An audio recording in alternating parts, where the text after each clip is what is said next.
Hola amiguitos and welcome to this week's episode of Cooking with Ceja! It's Cooking with Ceja! Ceja! Cooking with Ceja! Ceja! Summer is upon us and it is hotter than the devil's balls outside, guys. And if water isn't always your thing, there is nothing more refreshing than an agua fresca, especially an ice-cold glass of horchata.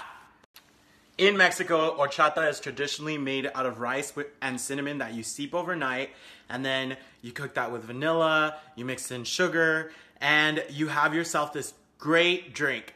So I've been contemplating what kind of dessert I want to make for the summer because I really wanted to make something original that was refreshing.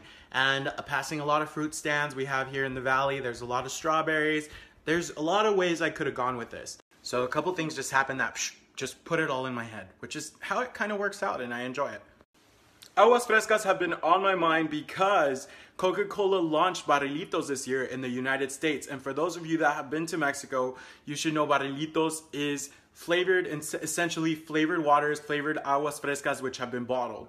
So that got me thinking about horchata, tamarindo, jamaica, all these aguas frescas that I grew up loving and drinking all the time, and how they were made because I didn't know how to make them. The next thing that happened was I saw Christina Tosi's episode of Chef's Table on Netflix where she seeped cereal milk into a panna cotta and flavored the panna cotta to kind of remind her of a childhood flavor that she enjoyed. So just like that, I thought, I like horchata. I'm gonna make an horchata panna cotta. And just like that, the idea shot out of my womb and I thought, that's not enough. You know what? I like jamaica too. And my first personality told my second one, you know what?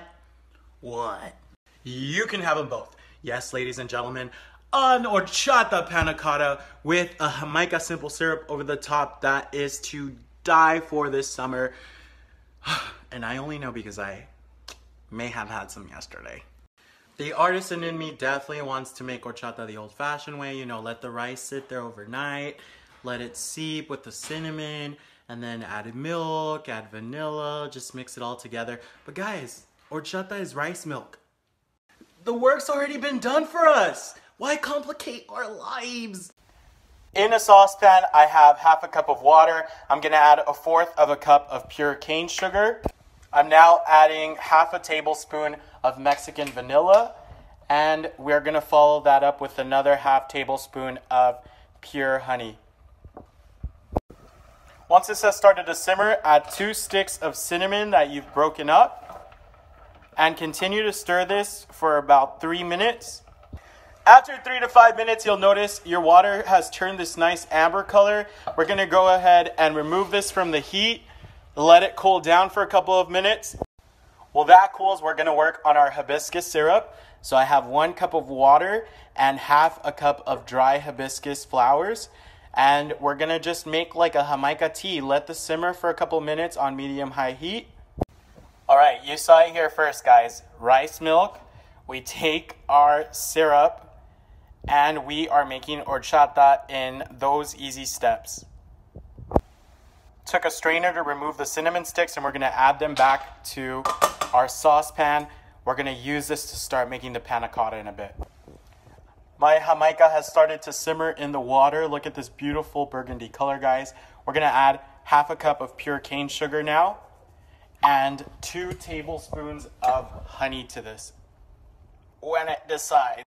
Let's kick the heat up on this to high, and we are going to continue to stir this until it boils, and it should start thickening as a syrup. All right, after about 4 minutes, it has boiled, so now I'm gonna turn down the heat way, way low and just let this simmer softly and gently for about 7 to 8 minutes. While that simmers and the water begins to evaporate and we're left with this nice thicker syrup, we're gonna move on over back to our panna cotta. We're gonna make enough for 4 servings. So on medium heat, I'm gonna add half a cup of horchata. And now we're adding 1 cup of heavy cream. Just give that a quick little stir there. Add 2 tablespoons of azúcar, pure cane sugar there. Now back here on low heat, I have 1 tablespoon of water, and I'm gonna add half a packet or half a tablespoon of unflavored gelatin. This is where the recipe gets a little delicate, but don't worry, you have me. I'm holding your hand and guiding you through this, guys. You want your cream and horchata to simmer and continue to stir, but you don't want it to overheat and boil. My cream is simmering, so I'm going to turn the heat down to low, and I'm going to focus on my gelatin. I take about a quarter cup of my cream mixture and mix it into my gelatin to let it completely dissolve. Then I reintroduce the gelatin and cream back into the main cream mixture. You're going to whisk in that gelatin to make sure it incorporates with our cream base, and then we're going to start pouring these into ramekins. You don't want this to cool because it will start separating. You go ahead and take your mixture and pour it into the ramekin or cup, any vessel of your choosing, and then take these to the refrigerator. Cover the top up with some aluminum foil. In the meantime, my Jamaica syrup has finished here, so I go ahead and strain it over the top, let it pour into a cup, and we're going to refrigerate this for a little bit. Now you let your panna cotta cool at room temp in a counter. After about 30 minutes, stick them in the fridge overnight, and they are ready for tomorrow's dessert. However, we ain't got time for that, so don't worry. This was always my favorite segment in TV shows where they would like go to the fridge or like pull something out from the lower oven, like, I already got some. We have some made. Here is the horchata panna cotta. As you can see, there is some separation since the horchata is water-based, but the gelatin does keep it all together. Oh, I'm so excited for this. Two options. You can either serve this in a nice ramekin or go ahead and take a knife onto the outside of it, heat up the outside to loosen it up, and then serve over a plate. But this is not all. Remember, we were working on another little addition here to make it a little more agua fresca inspired. We have this Jamaica simple syrup. Let's go ahead and, oh, look at that beautiful color, guys. And here they are, ladies and gentlemen. Let's take a spoon to this. Oh, look at that. Oh, Jesus, I'm excited. Oh. I'm done, y'all. Oh, that's so freaking good. The horchata panna cotta, I will say, on its own tastes amazing. I hadn't had it with the hibiscus syrup yet. It almost has like a rice pudding, like a arroz con leche flavor. And it's so good on its own. It's a great dessert on it. This hibiscus syrup, guys.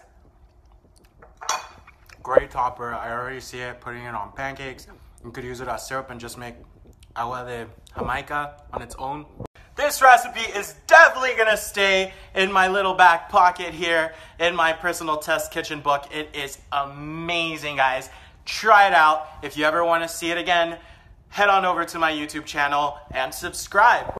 Thank you for watching this week's episode of Cooking with Ceja. I will see you next Tuesday. Definitely stay tuned. If you want to see this recipe again, it will be on my YouTube channel. Head on over there. Link is in the bio. Please subscribe, guys. Some exciting things in the works for you guys. I can't wait to let the cats out of the bag. Yes, they're cats. There's multiple. I'm getting back to the dessert, and I apologize. I feel like my audio's been a little bit off. If it's off on your end too, make sure to comment. I think it's time for an upgrade, guys, which is great. Better video quality. Cooking with Ceja coming in HD. It's Cooking with Ceja.